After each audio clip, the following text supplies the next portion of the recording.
अस्सलाम वालेकुम dear group members.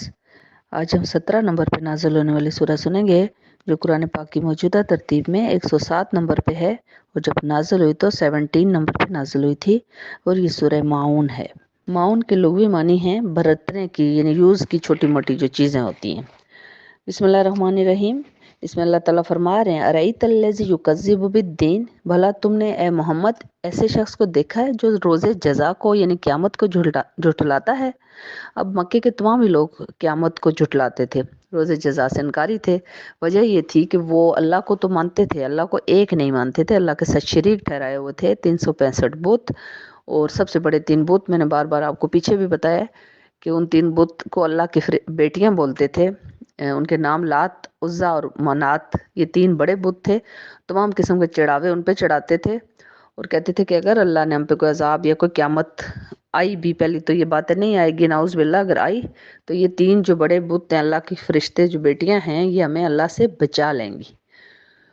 और आगे चल के आप इनके बारे में सुनेंगे भी इंशाल्लाह। आगे चल के मज़ीद डिटेल सुनेंगे अगली आयत में। अल्लाह ताला अगले सूरतों में नाजिल होगा, मज़ीद अल्लाह ताला फरमाएंगे। तो अब जो है वो क़यामत से इसलिए इनकारी थे कि अगर क़यामत पे उन्हें यकीन करते तो फिर ये होता कि वो फिर उन्हें नेकियां करनी पड़ती, उन्हें गुनाहों से दूर होना पड़ता, जिसके लिए वो तैयार नहीं थे। इस सूरह में 4 माशरे की जो बुराइयां थी उनको अल्लाह ताला ने डिटेल से बयान फरमाया है। और पहली जो आयत है अरईतल्लज़ी युकज़्ज़िबु बिद्दीन, इसमें अल्लाह ताला चूँकि तमाम ही लोग झुठला रहे थे, लेकिन स्पेशल एक बंदे के लिए अल्लाह ताला फरमा रहे हैं कि मोहम्मद क्या उस शख्स को देखा है, फ़ज़ालिकल्लज़ी यदउल यतीम, वो उस बंदे की निशानी ये है, वो बंदा वो है जो यतीम को धक्के देता है। अच्छा, अब इसके पस मंज़र में वाक़या है। अच्छा, इसके पस मंज़र में ये वाक़या है, ये 3 आयत अबू जहल के लिए नाज़िल हुई हैं। और अबू जहल तो इस्लाम दुश्मनी में नंबर 1 था, हुज़ूर सल्लल्लाहु अलैहि वसल्लम का दुश्मन नंबर 1 था। और उसने ना सिर्फ बाकी जो मुसलमान होते जा रहे थे उन पे मज़ालिम ढाना शुरू कर दिए थे, बल्कि एक यतीम बच्चा था और उसके माल पे वो गासिब हो चुका था, कब्जा कर लिया था। अब उस वो यतीम बच्चा रोता हुआ गया कि मेरे बाप का माल था जो मेरा बाप छोड़ के गया था और आप वापस नहीं कर रहे, मुझे वापस कर दें। तो उसने आगे से ना सिर्फ इनकार किया बल्कि धक्के देकर उस यतीम बच्चे को अपने घर से निकाल दिया। अब वो रोता हुआ बाहर निकला तो बाहर चंद मक्के के जो नौजवान बैठे हुए थे उनसे कहा कि अबू जहल से मुझे माल वापस लेकर दें, मेरा सामान, क्योंकि हमारी पूरी ज़िंदगी की जमा पूंजी यही है। तो जो भी कुछ थी, सामान था, पैसे थे, जो चीज़ें, तो उन लड़कों ने, चूँकि मोहम्मद सल्लल्लाहु अलैहि वसल्लम आप जानते हैं कि नबूवत से पहले सादिक अमीन के नाम से मशहूर थे। अभी सिर्फ दुश्मनी पे मक्के वाले आ गए थे, लेकिन वो दिल से जानते थे कि वो कभी किसी की लोगों की अमानतें लेकर भी देते हैं, अपने पास से भी दे देते हैं। तो उन्होंने कहा तुम ऐसा करो, मोहम्मद के पास चले जाओ। अब वो बच्चा मोहम्मद सल्लल्लाहु अलैहि वसल्लम का घर पूछता वहाँ चला गया और वहाँ पे जब उसने कहा कि ए मोहम्मद, वो सारी डिटेल उसने बताई, तो आप सल्लल्लाहु अलैहि, अच्छा, वो जो लड़के थे जिन्होंने भेजा था नौजवानों ने, उन्होंने ये सोचा था कि ये किधर मोहम्मद आएंगे अपने दुश्मन, बड़े इतने सबसे बड़े दुश्मन के पास, तो किधर इसको माल लेकर देंगे। लेकिन आप सल्लल्लाहु अलैहि वसल्लम ने फ़ौरन उसको साथ लिया और अबू जहल के पास आए। उसका दरवाज़ा खटखटाया तो अबू जहल ने अंदर से कहा कौन है? तो आप सल्लल्लाहु अलैहि वसल्लम ने फरमाया मोहम्मद। अब इस आवाज़ में ऐसी तासीर थी कि अबू जहल कांपता हुआ दरवाज़ा खोला उसने। और जब बच्चा भी देखा मोहम्मद सल्लल्लाहु अलैहि वसल्लम के साथ, वो बच्चा भी खड़ा है, तो मोहम्मद सल्लल्लाहु अलैहि वसल्लम ने फरमाया इस यतीम का माल इसे वापस करो।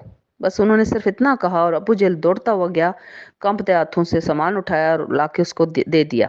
अब जो वो नौजवान थे वो पीछे खड़े सारे देख रहे थे कि अबू जहल को हो क्या गया, यानी कि उसके चेहरे का रंग फक हुआ था, हवाइयाँ उड़ी हुई थी। आप सल्लल्लाहु अलैहि वसल्लम बच्चे को लेके वापस चले गए। तो वो नौजवान अबू जहल से कहने लगे तुम तो हमें मना करते हो कि मस्कीनों को खाना ना खिलाओ, तुम्हारा रिस्क खत्म हो जाएगा, कम हो जाएगा अगर ऐसे ही खिलाना शुरू हो गए, और मोहम्मद की किसी बात पे कान ना धरो, मोहम्मद अगर आते हैं तो तुम लोग खड़े हो जाते हो। मतलब नेचुरल बात थी कि हुज़ूर सल्लल्लाहु अलैहि वसल्लम की ऐसी शख्सियत थी कि हर बंदा ही दुश्मन भी खड़ा हो जाता था कि मोहम्मद को देख के खड़े हो जाते हो और हमें मना करते हो। तो तुम कांप रहे थे उनको देख के, हमें बड़ा तुम बहादुर बनाने की कोशिश करते, खुद तुम्हारी ये हालत हुई। तो अबू जहल ने आगे से कहा कि मैं क्या करता, वो तो मोहम्मद सल्लल्लाहु अलैहि वसल्लम के लिए कि मोहम्मद जैसे सामने आए उनके साथ तीर, तलवारें और नेज़े मुझे नजर आना शुरू हो गए, तो मैं तो बहुत ज़्यादा डर गया। अब अल्लाह ताला ने उसको ऐसा दिखाया था। और आयात 3 उसी के लिए हैं कि वो शख्स यतीम को तो धक्के देता ही देता है, वो मिस्कीन को खाना खाने का भी तरगीब नहीं देता, ना सिर्फ दूसरों को तरगीब नहीं देता बल्कि वो खुद दूसरों को मना भी करता है कि नहीं देना। तो अल्लाह ताला अब अगला जो मौजू है इस सूरत का, फवैलुल लिल मुसल्लीन, बस बड़ी तबाही है उन नमाजियों के लिए। अब अल्लाह ताला यहाँ बेनमाजियों के लिए नहीं कह रहा कि उनके लिए बर्बादी है, ये तबाही है। अल्लाह ताला फरमा रहे हैं नमाजियों के लिए, यानी नमाज वो पढ़ रहे हैं लेकिन वो रुकू सुजूद कर रहे हैं, वो सिर्फ टकरे मारते हैं और घर चले जाते हैं। उन्हें ये भी नहीं पता कि हम नमाज में क्या पढ़ रहे हैं, यानी कि हमें क्या चीज़ अल्लाह ताला से मांग रहे हैं, यानी नमाज का मतलब ही पता नहीं है। अल्लाह फरमा रहे हैं अपनी नमाजों को भुला बैठे हैं, यानी नमाजें नहीं है, इसको नमाज नहीं बोल सकते कि आओ टकरे मारो भागो। दिमाग में कुछ और है, आपके दिमाग में है कि हंडी जल गई है मेरी, दिमाग में है कि मैंने बाजार जाना है, दिमाग में है कि मैंने फलां जगह जाना है। और अल्लाह के सामने अल्लाह, मतलब अल्लाह आपको देख रहे हैं, फरिश्ते आपको देख रहे हैं, ये बंदा कर क्या रहा है। कभी आप अपना नाक साफ कर रहे हैं, कभी आप अपना, यानी कि आपका दिमाग नमाज में बिल्कुल है ही नहीं। तो ऐसे नमाजियों के लिए अल्लाह कह रहे हैं बहुत बड़ी खराबी है। बेनमाजियों के लिए तो है ही, लेकिन नमाजियों के लिए ये आयत नाजिल हुई है। और फिर अल्लाह कहते हैं कि वो नमाज जो पढ़ते भी है ना, अल्लज़ी हुम अन सलातिहिम साहून, जो अपनी नमाजों को भुला बैठे हैं, अल्लज़ी हुम अन यराउन, अल्लाह कहते हैं वो रियाकारी करते हैं, यानी कि जो नमाज पढ़ भी रहे हैं वो दिखावे के लिए पढ़ रहे हैं। अच्छा, अब दिखावे के लिए तीन किस्म के लोग जहन्नम में, जब जहन्नम भड़काई जाएगी, जहन्नम की आग, तो तीन किस्म के जो लोग हैं ना वो जहन्नम में ईंधन के तौर पे इस्तेमाल होंगे, यानी कि आग का ईंधन बनेंगे। और बाकी दोज़खियों की लिए आग जो भड़काई जाएगी वो तीन किस्म के लोगों से भड़काई जाएगी। आप हैरान होंगे, हम हैरान होते हैं इस चीज़ को कि अल्लाह ताला ने का ये वादा है, और अल्लाह का वादा कभी भी गलत नहीं हो सकता, सच्चा होता है वादा। वो तीन किस्म के लोग वो होंगे, एक वो होंगे जो शहीद होके तो जन्नत में उसे जाना चाहिए, लेकिन वो भी दोज़ख का ईंधन बनेगा। शहीद होके ईंधन बनाया जाएगा दोज़ख की आग का। अब वो कहेगा ए अल्लाह, मतलब जो अजाब के फरिश्ते उनसे कहेगा कि हम, मैंने तो एक, मेरे पास जान थी, मैंने जान तक दे दी अल्लाह की राह में, शहीद हो गया हूँ, और मेरे से वादा किया गया था कि मुझे जन्नत में सालिहीन में शामिल किया जाएगा, और मुझे आप दोज़ख में डाल रहे हैं। तो अल्लाह ताला फरमाएंगे, फरिश्ते फरमाएंगे कि तुमने वो जो शहीद होने की जो ख्वाहिश थी ना तुम्हारी, वो अल्लाह के लिए नहीं थी, बल्कि तुमने ये सोचा था कि मेरे डेड बॉडी को, मेरे जनाजे को, मेरी मैयत को बहुत प्रोटोकॉल के साथ दफन किया जाएगा, सल्यूट मारे जाएंगे, मुल्क में वाह वाह हो जाएगी कि शहीद हुआ है। तो ये चीज़ तुम्हारे दिमाग में थी, इसलिए तुम शहीद हुए थे। तो अब तुम ईंधन बनो और बाकियों की भी जहन्नम में आग भड़काओ। चूंकि रियाकारी की आयत नाजिल हुई है, तो रियाकारी यानी दिखावा करने के लिए फिर दूसरा जो बंदा है वो हाफिज कुरान होगा। ये अब देखें कि कितनी बड़ी फजीलत है कुरान हिफ्स करना, और वो जन्नत का वादा किया गया। लेकिन कुछ हाफिज ऐसे होंगे जो ईंधन के तौर पे इस्तेमाल होंगे। अब वो अल्लाह से कहेगा अल्लाह मैंने तो कुरान हिफ्स कर लिया और इतनी नेकियां कमा ली, और मैं तो मतलब तबलीग भी करता रहा, मैं तो नेक बंदा था, और आपने मेरे से वादा किया। अल्लाह फरमाएंगे तुमने जो कुरान हिफ्स किया था वो तुमने दिखावे के लिए कि मेरी बड़ी वाह वाह और मेरी बड़ी तारीफें होंगी, तारीफें करवाने के लिए तुमने किया, तो तुमने अल्लाह के लिए, मेरे लिए नहीं किया था। तो वो भी ईंधन का सबब बनेगा, यानी जलाना, आग की लकड़ियां जैसे जलाई जाती हैं तो आग भड़कती है और बाकी दोस्त उसमें डाले जाएंगे, तो ये भड़काने का सबब बनेगा।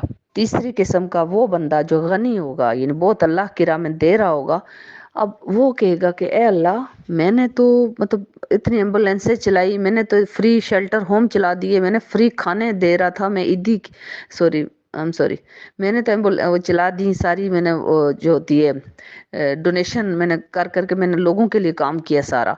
तो अल्लाह ताला फरिश्ते फरमाएंगे वो जो तुम काम कर रहे थे बहुत अच्छा काम होता, काश कि तुम अल्लाह के लिए करते। तुमने ये कहा कि मेरी मशहूरी हो जाए, मेरी शोहरत हो और सब लोग मेरी तारीफ करें, रियाकारी कर रहे थे तुम, दिखावा कर रहे थे, तो अब तुम भी भड़काओ आग और ईंधन के तौर पे इस्तेमाल होगे तुम। अल्लाह कह रहे हैं कि ऐसे जो लोग हैं ना, जो रियाकार लोग हैं, जो अपनी नमाजों को भी भुला बैठे हैं, जो गरीबों को खाना खिलाने की तरगीब भी नहीं देते, यतीमों को धक्के देते हैं, अबू जहल की मिसाल दे के अल्लाह ने फरमाया है, और वो जो है ना रोज़े जज़ा को भी झुटलाते हैं। तो ऐसे लोग जो हैं वो बरतने की, जो छोटा उनका दिल है ना, वो बरतने यूज़ की जो छोटी मोटी कोई चीज़ भी मांग ले तो उनको देते हुए मौत आती है, क्योंकि वो उनका दिल बहुत छोटा है। और अभी ये बहुत ज़्यादा तफसीर लंबी होगी, अभी अभी सूरह सुन लीजिए, जज़ाकल्लाह। अच्छा, कुछ लोगों ने कमेंट्स किए थे कि जो तरतीब हज़रत उमर फ़ारूक रज़ी अल्लाह ताला अन्हो ने दी थी उस तरतीब से कुरान पाक सुने, तो उनको मैं आंसर दे दूं کہ قرآن پاک جو نازل ہوا تھا ہم تو اس ترتیب کے ساتھ سن رہے ہیں، جیسے کہ بعض بچے حفظ جب کرتے ہیں تو وہ ترتیب نزولی یعنی الٹا قرآن پاک 30ویں پارے سے شروع کرتے ہیں. چھوٹی صورتیں ہوتی ہیں تو آسانی سے اور جلدی یاد ہو جاتی ہیں، اور اس کے بعد وہ آخری مطلب یاد کرتے کرتے پہلے پارے پہ پہنچ جاتے ہیں. تو ہم کوئی قرآن پاک کی اپنی ترتیب نہیں دے رہے. یہ ترتیب جس ترتیب سے ہم سن رہے ہیں یہ نازل ہونے کی ترتیب ہے، یعنی اس ترتیب کے ساتھ قرآن پاک نازل ہوا تھا.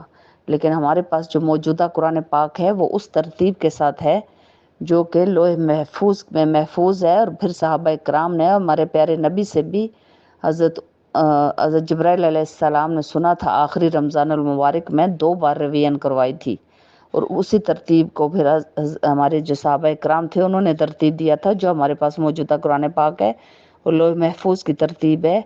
اور یہ جو ترتیب ہم سن رہے ہیں اسی قرآن پاک کو ہم نازل ہونے کے حساب سے سن رہے ہیں. تو پلیز اس چیز کو کلیئر کر لیں، اور انشاءاللہ ہم جب یہ سن لیں گے تو پھر ہم سپاروں کی ترتیب کے ساتھ جب سنیں گے تو ہم اسی قرآن پاک کو سنیں گے جو کہ ہمیں سننا چاہیے. اماؤنٹ کا لنک میں ڈسکرپشن باکس میں ڈال رہی ہوں. آپ سب سے میری ریکویسٹ ہے کہ جب بھی آپ کو ٹائم ملے آپ 17 نمبر پہ نازل ہونے والی سورہ سن لیجئے. جزاک اللہ.